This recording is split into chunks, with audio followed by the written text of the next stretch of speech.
So, in the boxing community, there's been a lot of hay about PBC doing cards on the same days as other promoters doing fight cards on their days. But um, to some people, this may come off as disrespectful or standoffish or um, waiting your turn. But the hard truth reality is we live in a capitalist society, and in order to have a successful business, you must solve a problem, right? And the problem is 70% of Americans are in debt, right? Or living at or below the mediocre line. That these are just facts. Now, at the end of the day, as humans, I wouldn't say as Americans, just as adults living here on earth, we want more money in our pocket than we want more money coming out of the pocket. So Al Heyman thought of a plan. Hey, if I can convince the public that they're getting something for free, I believe they'll support me.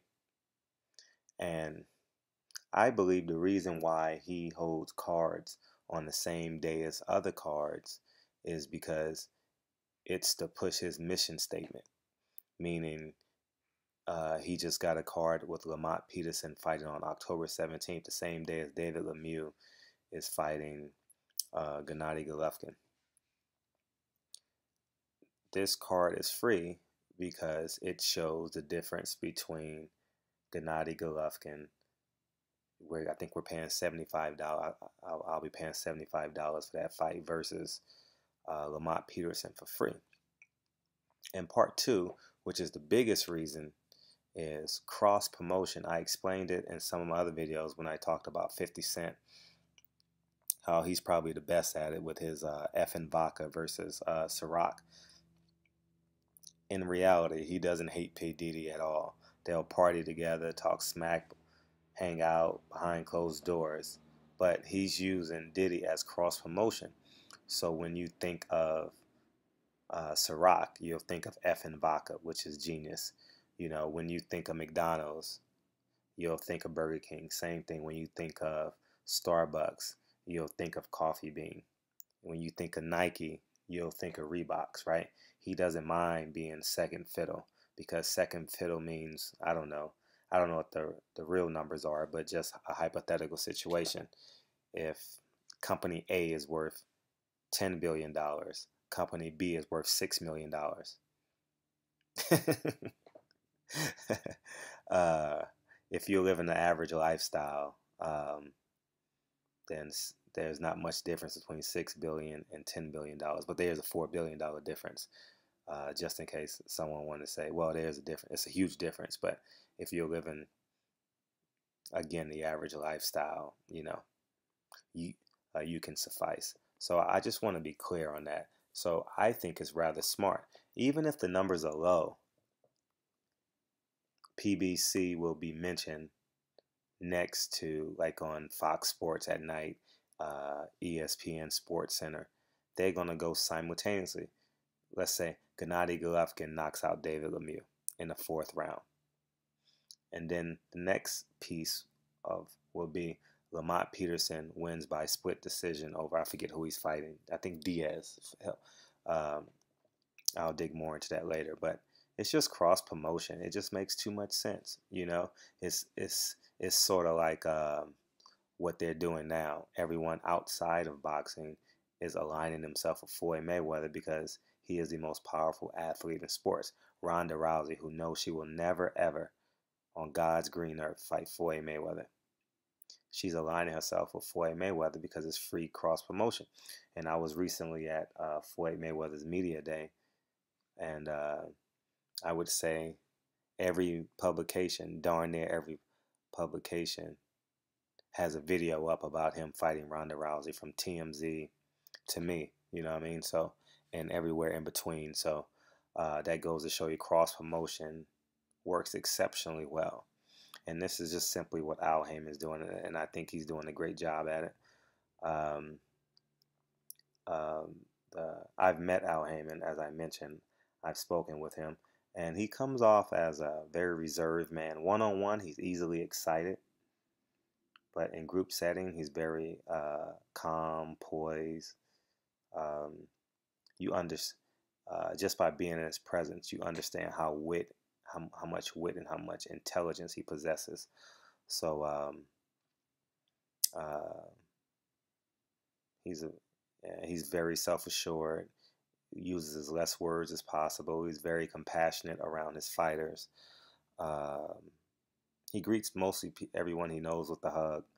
Um, he's and he's the most powerful man in boxing, but he's very reserved. Um, he's kind of like he enjoys playing the background, like that's his demeanor.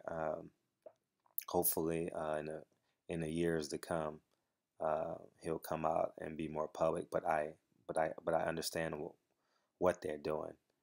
I just want to know who came up with the idea to do it. That was one of the questions I asked Al Heyman. Like, what was the genius behind actually doing what you're doing and you not being in the public eye? Um, but yeah, I think what Al Heyman doing is special. Um, no one has ever done it on this level. I don't know anyone who has this many elite fighters and no one has jumped ship. I mean, literally, if so, I haven't heard too much about it. I've heard rumors of Amir Khan leaving and other fighters, but no one. Excuse me, I'm doing this video kind of late. It's like 12:20 in LA, but no one's jumping ship, and I applaud him, man.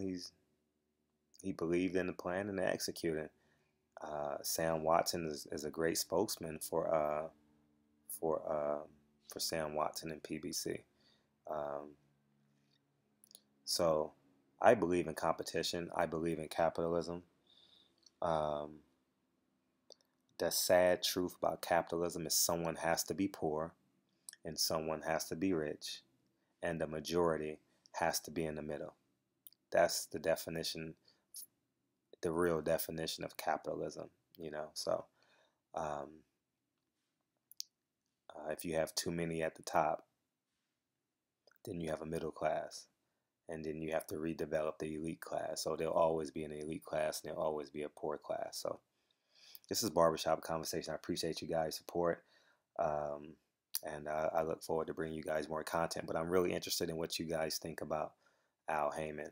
Uh, Extract the racism and your hate for black people, but just think of it from a pragmatic standpoint. You looking at what he's doing from 50,000 feet. You're in Mars looking down on Earth, and you want to learn more about boxing. What is your opinion on Al Heyman? If he's terrible, tell me why he's terrible. If he's great, tell me why he's great.